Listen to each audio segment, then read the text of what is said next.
Halo Sobat Hikmah, kembali lagi di podcast kita minggu ini. Apa kabar? Semoga sehat selalu ya. Hari ini kita bakal bahas satu topik yang jujur aja sering banget jadi bahan perdebatan, sering viral, tapi juga sering disalahpahami. Kita akan ngobrol soal poligami dalam ajaran Islam. Nah, biar nggak salah kaprah, saya nggak sendirian. Sudah hadir di sini Amir Hamzah. Assalamualaikum Amir. Salam Warahmatullahi Wabarakatuh, Mas Aldi. Jadi topik hari ini panas ya. Betul Amir. Soalnya kalau dengar kata poligami, persepsi yang adalah persepsi orang langsung macam-macam. Ada yang bilang ini sunnah yang harus dikejar, ada yang bilang itu penindasan. Sebenarnya gimana sih Islam memandang poligami itu? Apakah Islam yang memulai poligami? Nah, jadi gini, ini poin pertama yang harus diluruskan nih. Islam itu tidak memulai tradisi poligami. Tuh, sebelum Islam datang, di masa jahiliyah, di Romawi, di Persia, laki-laki itu bisa punya istri puluhan, bahkan ratusan, tanpa batas dan tanpa aturan. Nah, jadi istri itu seringkali dianggap barang warisan lah gitu. Ketika Islam datang, justru Islam itu membatasi dan mengatur dari yang terbatas, dibatasi maksimal 4 dan aturannya diperketat. Nah, gitu. Oh, jadi semangat awalnya itu pembatasan dan peraturan ya, bukan penganjuran bebas. Tepat sekali. Dalil utamanya ada di surah An-Nisa ayat 3. Nah, tapi banyak orang cuman potongannya saja lah dengarnya gitu ya. Nah, di sini dalilnya, nikahilah wanita-wanita yang kamu senangi, 2 atau 4. Padahal konteks awal ayat itu bicara soal anak yatim dan keadilan. Maksudnya gimana tuh Amir, hubungannya sama anak yatim?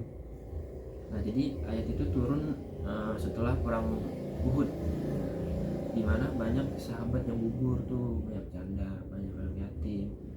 Nah, jadi poligami saat itu menjadi solusi sosial, atau dibilang bahasa modernnya itu social safety net. Nah, untuk melindungi janda-janda dan anak yatim, bukan semata-mata untuk melampiaskan hasrat laki-laki gitu. Oke, jadi ada konteks sosialnya. Tapi Amir, syaratnya apa? Apa asal mau aja? Ini kuncinya nih, di ujung ayat 3 tadi Allah berfirman, kemudian jika kamu takut tidak akan dapat berlaku adil, maka kawinlah seorang saja. Nah, jadi poligami itu adalah jalan keselamatan jika takut tidak bisa adil. Adil di sini definisinya apa? Apa harus sama persis cintanya?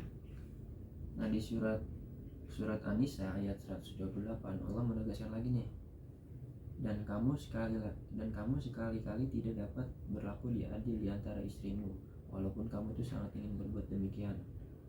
Adil yang dimaksud dalam syarat poligami adalah hal materi dan pembagian waktu.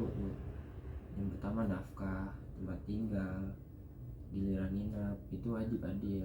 Tapi kalau soal hati atau cinta, manusia memang tidak bisa membagi rata, dan Allah memaklumi itu, asal jangan sampai yang satu terkatung-katung lah ibaratnya gitu, atau dilantarkan gitu. Wah, berat ya sebenarnya. Berarti kalau nggak sanggup finansialnya dan mental untuk adil, hukumnya bisa berubah. Bisa banget, bisa jadi haram. Jadi Mas Aldi nih, kalau seseorang menikah lagi tapi dia tahu nih dia bakal menelantarkan nih istri pertamanya atau anak-anaknya, itu dosa besar. Jadi poligami itu pintu darurat, bukan pintu gerbang atau rumah tangga. Sekarang kita masuk ke realitanya. Amir, banyak kan yang menjadikan poligami sebagai kedok agama, padahal cuma nuruti nafsu. Istri pertama nggak tahu nafkah pas-pasan, itu gimana? Nah, jadi itu yang mencoreng citra Islam ini sebenarnya ya. Islam itu sebenarnya itu agama yang memuliakan wanita. Poligami itu disyaratkan untuk menjaga kehormatan, bukan menghancurkan hati atau dilakukan diam-diam gitu, nikah siri gitu, tanpa sepengetahuan istri pertama. Lalu hak istri pertama itu diabaikan, itu bentuknya kezaliman, nggak boleh itu dalam Islam. Kalau di Indonesia sendiri aturannya gimana Amir? Nah, di Indonesia ini kita punya komplikasi hukum Islam untuk berpoligami secara resmi. harus ada izin pengadilan dan persetujuan istri pertama. Tujuan apa? Untuk memastikan bahwa suami benar-benar mampu dan istri pertama serta anak-anak terlindungi haknya. Luar biasa. Jadi kesimpulannya Amir, poligami itu boleh tapi syaratnya super ketat. Nah betul, poligami dalam Islam adalah untuk kondisi tertentu dengan syarat keadilan yang berat. Bagi laki-laki yang merasa tidak sanggup memikul beban, keadilan itu cukup satu, itu lebih dari untuk tidak berbuat aniaya. Terima kasih banyak pencerahannya Amir. Jadi buat sobat hikmah, jangan cuma lihat boleh tepatnya aja ya, tapi lihat juga beban tanggung jawab di baliknya. Baik, Waalaikumsalam. Assalamualaikum warahmatullahi wabarakatuh.